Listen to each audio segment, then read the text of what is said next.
Buenas tardes y bienvenidos a un programa más de Salud y Vida. Este programa que ha sido diseñado para tratar temas de salud que pueden ayudar a mejorar nuestro estilo de vida. Recuerde que nos puede seguir a través de nuestras redes sociales. También nos encuentran como Rema TV y como Salud y Vida. ¿Ha escuchado usted hablar acerca de la diabetes tipo 2? ¿Ha escuchado usted también hablar acerca de la resistencia a la insulina? Sin duda alguna, y es que hay mucha información en las redes sociales actualmente, pero para ello hemos invitado a una especialista, a la nutricionista Paola Portillo, a quien damos la cordial bienvenida. Paola, gracias por acompañarnos en Salud y Vida. Un gusto estar aquí. Espero poder ayudar a todos los que tienen dudas, ¿verdad? A dar información pues un poquito más basada en evidencia científica. Exacto. Y pues por eso estamos aquí. Gracias, Paola. Sin duda es que hay una lluvia de información en las redes sociales, como lo decía, pero vamos a desmentir mitos ahora. ¿Qué le parece si empezamos con su palmarés, su recorrido académico? Y es que la licenciada Paola Portillo es nutricionista clínica, con un máster en nutrición y endocrinología, con un diplomado en nutrición renal otorgado por la Universidad Nacional Autónoma de México y es especialista en nutrición para personas diabéticas. Pero hoy vamos a desmentir mitos, Paola, y qué mejor que con su persona, que es especialista en nutrición. Para empezar, ¿qué es la diabetes tipo 2 y en qué se diferencia a la tipo 1? Pues es una pregunta muy importante porque la diabetes tipo 1 es una diabetes autoinmune. Eso quiere decir que nuestro propio cuerpo comienza a atacar a nuestras células beta pancreáticas, por lo tanto no producimos insulina, ¿verdad? Usualmente esta es diagnosticada cuando somos chiquitos, ¿verdad? Pero sí puede ser diagnosticada cuando seamos grandes, ¿verdad? Ahora la diabetes tipo 2 es una diabetes que está más ligada a hábitos, ¿verdad? Dietas ricas en azúcar refinada, grasas saturadas, ¿verdad? Sedentarismo, malos hábitos y por supuesto la genética pues sí tiene un rol importante en la evolución de esta enfermedad. ¿Esto quiere decir que puede ser hereditario en algún momento? Sí puede ser hereditaria, pero no quiere decir de que si mi mamá y mi papá tuvo diabetes, yo definitivamente voy a tener diabetes, porque la epigenética, que es todos los factores que hacen que una enfermedad se active, ¿verdad? En el ADN, es la que manda, ¿verdad? Si yo sé que mi mamá y mi papá tuvo diabetes y yo creo tener un grado de heredabilidad en esta situación, ¿verdad? Entonces, si yo tengo buenos hábitos, como bien, muy probablemente no me vaya a pasar. Le pregunto esto porque ha circulado tanta información a lo largo del tiempo. Yo recuerdo que decían, bueno, mi mamá fue diabética, posiblemente yo también puedo serlo, pero usted nos aclara que no precisamente nosotros podemos vencer eso, y precisamente vamos a hablar también de los hábitos alimenticios. Pero, ¿qué es la resistencia a la insulina? Le pregunto esto porque también se ha manejado hoy mucha información, hay gente que se mide constantemente el azúcar después de lo que come, pero ¿qué es la resistencia a la insulina? Pues a mí me gusta explicarlo mucho como que es una bolita de nieve que va creciendo, ¿verdad? Entonces, todo inicia con inflamación crónica. Si yo tengo una dieta alta en azúcar refinada, grasas saturadas, ¿verdad? Definitivamente yo cada vez que coma voy a generar picos de azúcar que eventualmente me van a causar inflamación crónica.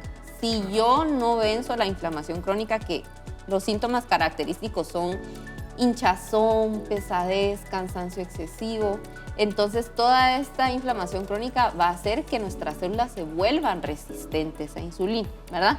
Que la resistencia a la insulina ya es cuando, pues como la misma palabra dice, ¿verdad? La célula ya no le hace caso a la función de la insulina, por lo tanto ya no entra este azúcar adentro de la célula para transformarse en energía, ¿verdad? Y lo podemos ver a veces en nuestros laboratorios, ¿verdad? Cuando nos medimos el azúcar, nos sale el azúcar alta, ¿verdad? ¿Por qué? Porque ya no está entrando adentro de la célula. Y en nuestros laboratorios la insulina se ve elevada, la hemoglobina glicosilada se ve elevada, ¿verdad? Entonces, a eso ya lo catalogamos como resistencia a la insulina, ¿sí? Si yo no le hago caso a la resistencia a la insulina, eventualmente mis células del páncreas, que son encargadas de sintetizar la insulina, ya no van a producir más, ¿verdad? Entonces, ahí ya lo llamamos una diabetes, ¿verdad? que es una diabetes insulino dependiente, que es cuando ya nos dejan insulina, ¿verdad? Y ya necesitamos de esto para poder vivir. ¿Sí? Licenciada, ¿y qué diferencia hay entre los picos de insulina, en este caso que genera el mismo páncreas, y los picos de glucosa? La diferencia entre glucosa e insulina, porque de pronto habemos personas que todavía no lo entendemos bien. Sí, bueno, entonces el proceso del cuerpo es, yo como y cuando como, por ejemplo, un pastelito, ¿verdad? Entonces va a venir y todo este pastel se va a transformar en glucosa en mi sangre, ¿verdad? Entonces el azúcar, se dice, ¿verdad? O la glucosa en la sangre se va a elevar. Cuando se eleva este azúcar en la sangre, esta azúcar tiene que ser transportada y metabolizada en el cuerpo, ¿verdad? Y esta función la cumple la insulina, ¿verdad? Que es una hormona que es sintetizada por el páncreas, ¿sí? Entonces, está la glucosa, que es el pastelito transformado en glucosa o azúcar en mi sangre.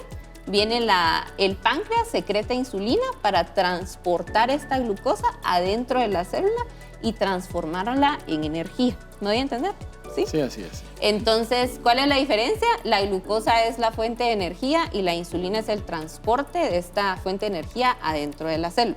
Entonces, cuando tenemos todos estos desequilibrios metabólicos, es cuando esta función ya no está funcionando, ¿verdad? O sea, ya mi insulina ya no hace la función adecuada, por lo tanto, ese azúcar se queda en la sangre flotando y esa insulina se queda flotando también en el cuerpo y se comienza a depositar en los pliegues de la piel. Por eso es que vemos este oscurecimiento de pliegues, ¿verdad? Que se llama acanthosis nigricans. Usualmente los vemos en el cuello, ¿verdad? En los codos, en las rodillas, en las ingles, ¿verdad? Entonces eso ya es un signo característico de resistencia a la insulina. Y sobre todo porque también se convierte en grasa que pone en riesgo incluso nuestro mismo corazón al final, ¿no? Totalmente. Así como le mencionaba al principio, es una bolita de nieve que va creciendo, va creciendo. Al principio, pues esto le llamamos inflamación crónica, después se transporta en resistencia a la insulina, y de último, pues ya nos provoca una diabetes. Hola, muy interesante el tema, pero es momento de ir a una pausa y al regresar vamos a seguir platicando acerca de la diabetes tipo 2 y la resistencia a la insulina. No se vaya, por favor.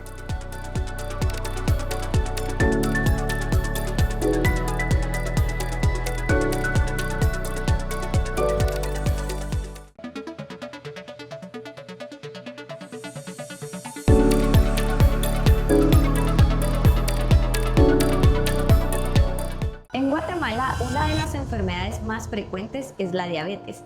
Por eso hoy te estaré brindando 3 consejos esenciales para manejarla a través de la alimentación. Controla el consumo de tus carbohidratos y recuerda que la papa y el elote también son carbohidratos y no cuentan como una porción de vegetales. Consume diariamente leguminosas y vegetales con cáscara. Estos te aportarán la fibra que tu cuerpo necesita para mantener estables tus niveles de glucosa en sangre. Si consumes metformina, chequea tus niveles de hemoglobina y vitamina B12, ya que el consumo de este medicamento suele evitar la absorción de dicha vitamina. Y recuerda, antes de consumir cualquier suplemento, consulta con tu nutricionista.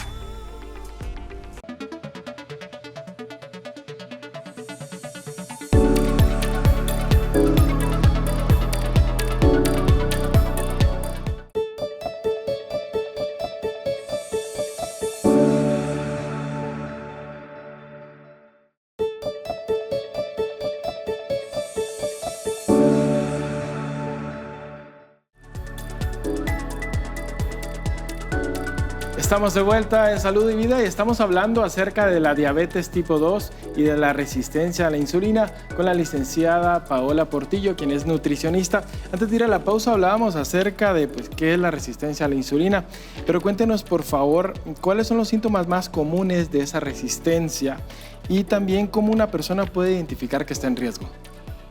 Pues los síntomas usuales de la resistencia a la insulina es oscurecimiento de pliegues, como le mencionaba anteriormente. ¿Por qué? Porque es un indicador clave de que esa insulina no está siendo utilizada y pues el cuerpo pues siempre busca un mecanismo de compensación y se va depositando en los pliegues, ¿verdad? También puede ser me cepillo los dientes y me sale sangre, ¿verdad? Por la misma inflamación. dolor en las articulaciones, retención de líquidos, cansancio excesivo. Y también algo muy característico de estos pacientes es que tienen esta necesidad de buscar siempre algo dulce. ¿Por qué? Porque estamos hablando de células que no les está entrando energía, ¿verdad? Por lo tanto, un cuerpo sin energía siempre va a buscar estos mecanismos de hambre y saciedad, ¿verdad? Sobre todo el hambre, ¿verdad? Va a estar más presente en estos pacientes y buscan usualmente algo dulce. Hola, ya que hablamos de la alimentación, le voy a hacer una pregunta que tal vez es una pregunta retórica porque estamos hablando precisamente que la alimentación puede generar, la mala alimentación puede generar eso, pero ¿qué papel juega la alimentación en la prevención y el control de la resistencia a la insulina y de la diabetes tipo 2? Pues juega un papel sumamente importante porque los alimentos son estas instrucciones que le damos al cuerpo que van a crear un ambiente metabólico, ¿verdad? Entonces, si yo como una dieta equilibrada, ¿verdad? Evitando tener estos picos de azúcar, comiendo los carbohidratos de forma moderada, comiendo siempre mi proteína, ¿verdad? Elegir siempre todas las proteínas magras en el almuerzo. Entonces, todos estos tips de una dieta saludable definitivamente causan un impacto importante en la prevención del desarrollo de estas enfermedades y sobre todo la actividad física, ¿verdad? Y el ejercicio físico, que son sumamente importantes. Fundamentales, pero le voy a hacer otra pregunta. ¿Cómo evitar? Porque nos han dicho también que toda la industria prácticamente, casi todos los alimentos que comemos, incluso las frutas, nos han dicho también que tienen algún contenido alto en azúcar, pero ¿cómo evitar eso? Porque prácticamente en todos los alimentos que produce la industria está el azúcar. Sí, puede que entremos a veces un poquito en pánico porque creemos que todo nos va a provocar resistencia a la insulina y no necesariamente, ¿verdad? El problema principal es que no nos movemos, ¿verdad? O sea, la mayoría de personas pues tienen trabajos donde están sentados de 7 a 8 horas diarias, ¿verdad? Sin pararnos, sin tener descansos activos, ¿verdad? Entonces todo esto eventualmente va generando que el cuerpo entre en un estado inflamatorio y pues definitivamente un cuerpo que no se mueve es un cuerpo que no puede consumir una cantidad elevada de carbohidratos, ¿verdad? Entonces es más relacionado es más preciso relacionar el tipo de actividad física con la alimentación, ¿sí? Si yo hago ejercicio, soy una persona activa, ¿verdad? Camino mis 10,000 pasos diarios, entonces, ¿puedo comer ciertos tipos de alimentos? Sí. Ahora, si yo soy completamente sedentario, tratar de basarnos más en una dieta baja en carbohidratos, que sean carbohidratos integrales, de bajo índice glicémico, ¿verdad? Que el índice glicémico es la capacidad que tiene cierto alimento de elevar azúcar en sangre, ¿verdad? Esa sería la indicación, ¿verdad? Hola, ¿en cuánto se traducen 10,000 pasos diarios? 10,000 pasos diarios aproximadamente son como una caminata de 1 hora, pueden ser de 6,000 a 8,000, depende del paso de cada quien, ¿verdad? Pero sí lo podemos lograr. Realmente, si decimos, bueno, voy a parquear mi carro más lejos, voy a subir las escaleras de mi trabajo, voy a evitar usar los elevadores, en cada cierto tiempo me voy a levantar un ratito y darle una vuelta a mi oficina o darle una vuelta en donde esté trabajando, ¿verdad?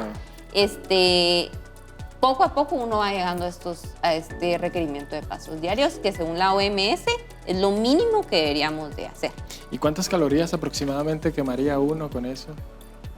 Pues en calorías no, el fin de esta indicación no es tanto quemar calorías, sino el ambiente metabólico que va a provocar esa actividad física en el paciente, ¿verdad? Entonces, ¿qué va a pasar? Que va a hacer más vasodilatación, el paciente pues va a estar más alejado de inflamación crónica, sus músculos van a estar más activos, ¿verdad? Por lo tanto, más oxigenados. Entonces, es más por el ambiente metabólico que eso va a ocasionar en mi cuerpo que en sí las calorías que quemo, ¿sí? Sí, claro.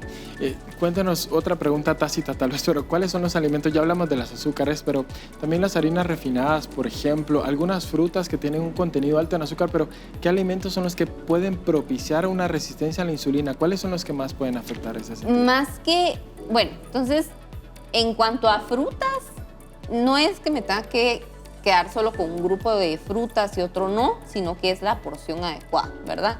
Siempre una porción moderada de frutas. Ahora, en cuanto a alimentos que en sí me puedan provocar una resistencia a la insulina o un problema metabólico, son todos los industrializados, altos en azúcar refinada y grasas saturadas, ¿verdad? Pasteles, helados. Eso es lo que se conoce como alimentos ultraprocesados. Sí, serían los ultraprocesados, evitarlos.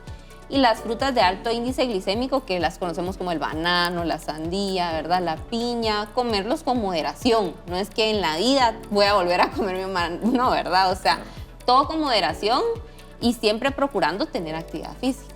Hola, ¿cómo podría llamársele alimento a algo que nos ocasiona daño? Eso al final no es un alimento. Pues sí es un alimento porque pues quiera que no tiene, sacia, por lo tiene menos. calorías, tiene nutrientes, pero es el exceso el que al final del día nos está causando un daño, ¿verdad? Y que no hay un equilibrio entre ingesta y actividad, ¿verdad? Eso es lo más importante, fundamental, la actividad física. Es momento de ir a otra pausa, pero al volver vamos a continuar hablando acerca de la diabetes tipo 2 y de la resistencia a la insulina. Recuerde, puedes seguir este programa, verlo también a través de nuestras redes sociales. Nos encuentra en Facebook como Rema TV y como Salud y Vida, y también, también nos puede encontrar en YouTube como Rema TV y como Salud y Vida. No se vaya, por favor.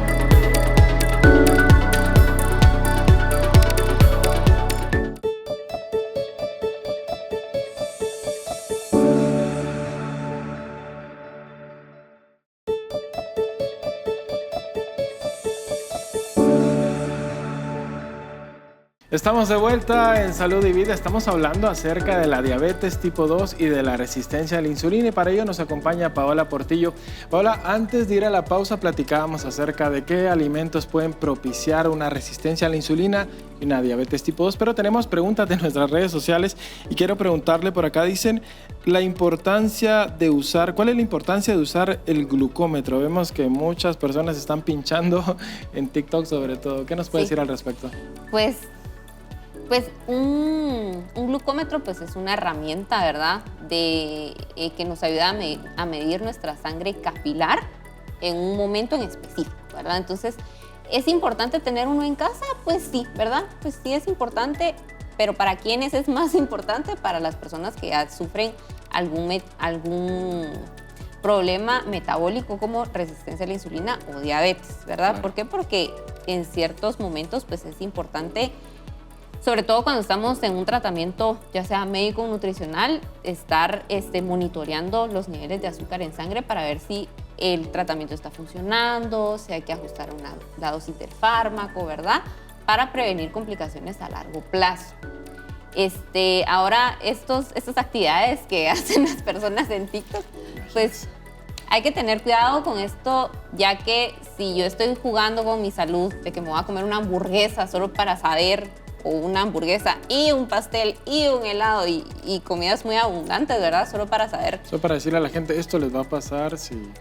Solo para ver cuánto se puede elevar mi azúcar, ¿verdad? Podemos ocasionar pues un trastorno metabólico y que nuestro páncreas pues secrete un montón de insulina para compensar toda esta azúcar que se ingirió, ¿verdad? Entonces, el uso responsable del glucómetro es sumamente importante. ¿Cuáles son los niveles de azúcar normales que debemos de tener? Porque se nos ha hablado que abajo de 100 está bien y arriba de 100 no, pero cuéntanos, por favor. La glucosa en ayunas ideal es de 80 a 100, ¿verdad? Y la glucosa después de comer no tiene que pasar arriba de 140. Arriba de 100 ya estamos hablando de que ya algo está sucediendo ahí, ¿verdad? Ya hay un trastorno en el metabolismo de la glucosa, el cual hay que ponerle atención. Si yo ya tengo 110, 115, ya mi cuerpo ya me está tratando de decir algo, ¿verdad? Y igual con la glucosa después de comer no tiene que pasar arriba de 140. Perfecto.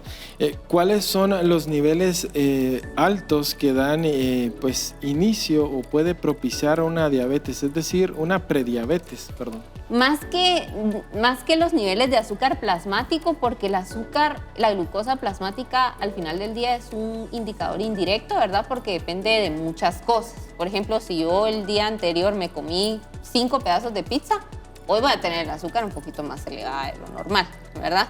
Entonces, más que fijarnos... Sobre todo si fue en la noche. Sobre todo si fue en la noche, ¿verdad? Más que fijarnos en los niveles de azúcar en sangre, tenemos que basarnos en un laboratorio que se llama hemoglobina glicosilada, que nos dice la reactividad de azúcar en nuestro cuerpo durante 3 meses y los niveles de insulina, ¿verdad? Gracias. Bueno, esperamos haber resuelto las dudas de nuestros televidentes. Vamos a continuar. ¿Qué le parece si hablamos, por ejemplo, de los carbohidratos? No sé si usar esta palabra, pero se ha criminalizado los carbohidratos. Sí, pero los carbohidratos no son malos, ¿verdad? Las verduras son carbohidratos. Incluso la fibra es un carbohidrato, solo que es insoluble para el intestino, ¿verdad?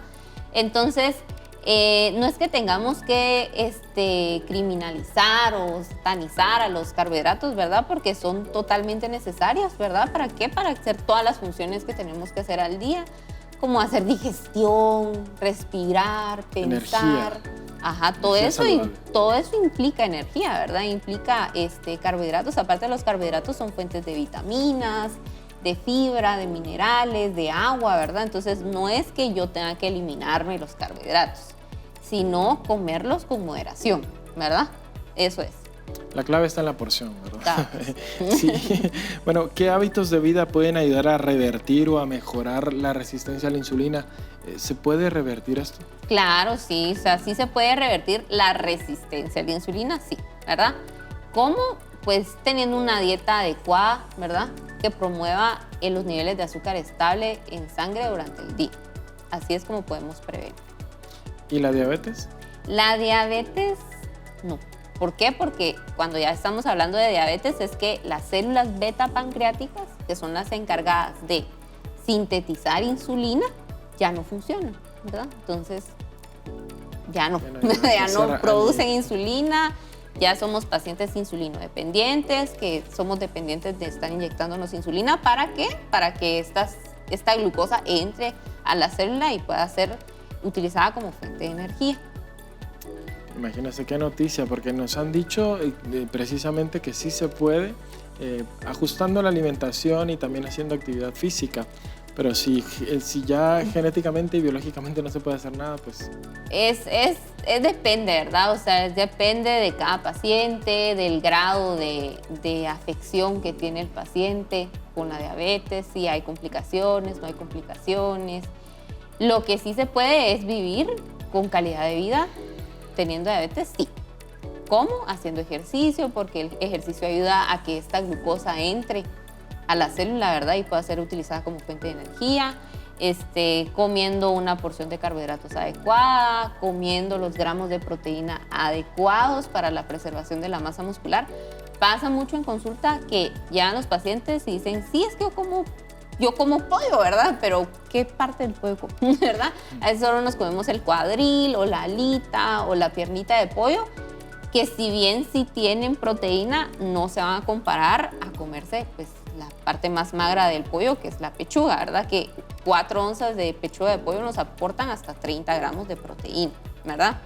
Paola, y abusar de esta proteína, porque es que le comento todo eso, ¿cómo nos informamos realmente? Porque abusar de esta proteína, en este caso yo he visto que hay una tendencia a hablar de la carne de cerdo, que no es mala. Es decir, nosotros podemos comer cualquier cantidad de carne que no nos va a hacer daño.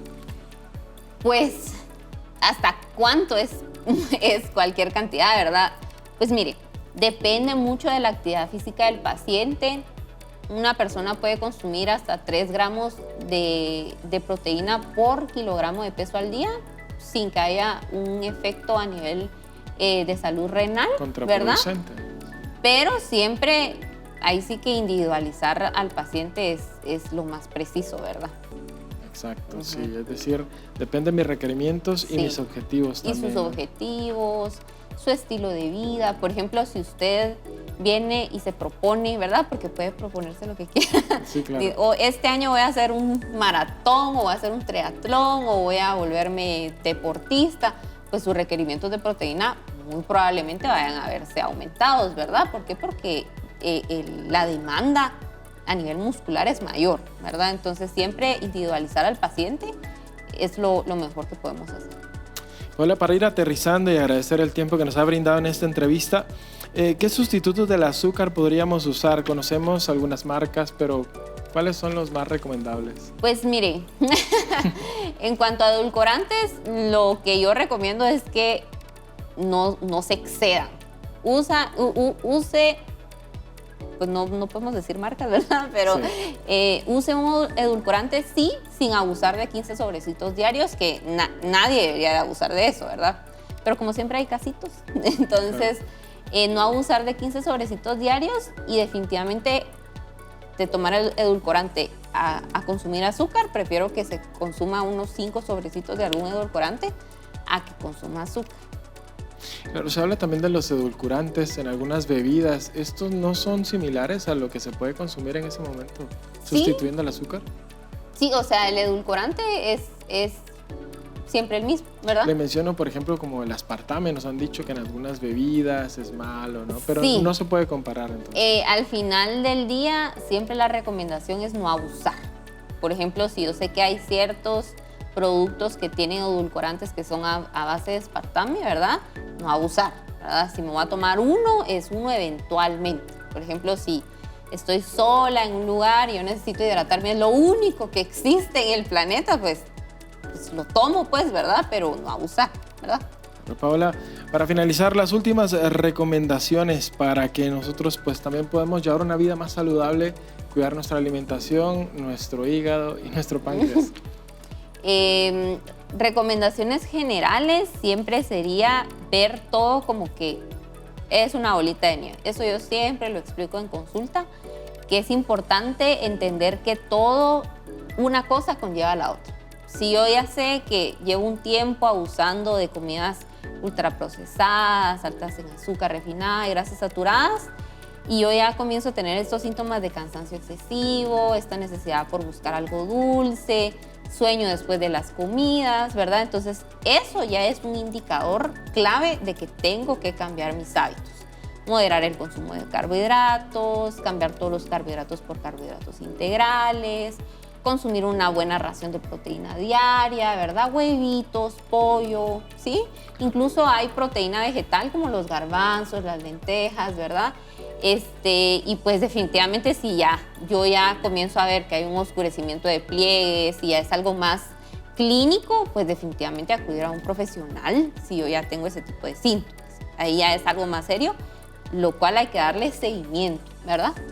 Y si ya tengo una enfermedad de estas de base, pues definitivamente acudir a un profesional de la salud y hacer las cosas bien. Con un especialista. Sí. Hola, muchas gracias. Ha sido un verdadero placer tenerla acá en Salud y Vida. Esperamos que no sea la primera vez y pues gracias por acudir. Muchas gracias por invitar. A ustedes muchas gracias por su amable sintonía, por vernos.